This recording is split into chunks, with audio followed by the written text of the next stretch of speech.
আজকে আমি এমন একটা জায়গায় চলে আসি যেটা প্রায় 1 থেকে 150 বছর পুরানো জঙ্গল, যেখানে আদিবাসীরা বাস করতো। সময়ের পরিবর্তে এখন আশপাশের লোকজন আবাদ করে, এদিকে পুকুর চাষ করেছে।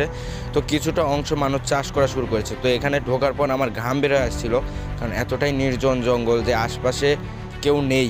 তো আমি একা একাই বের হই ভিডিও করার জন্য। তো জঙ্গলের ভিতরে ঢুকতে পারছিলাম না, অনেকটাই ঘন জঙ্গল, যেখানে ঢুকতে আমার ভয় পেয়ে যাচ্ছিলো। এখানে অনেক বড় বড় সাপ আছে। তো প্রথমে আমি ঢুকতে একটা সাপ দেখতে পাই। তো সাপটা চলে যায়, কিন্তু তার খোলস এড়িয়ে রেখে যায়। কিন্তু দেখো, এইদিকে জঙ্গল এতটাই ভয়ানক যে আশপাশে কেউ আসে না। ওই যে দূরে একটা জঙ্গল দেখা যাচ্ছে, সেখানেও তাদের আদিবাসী গোষ্ঠী বাস করতো, মানে এখান থেকে অত দূরে একটা জঙ্গল ছিল। তো সময়ের পরিবর্তনে লোকজন সেটাকে কেটে পরিষ্কার করে সে জায়গাতে চাষবাস করে।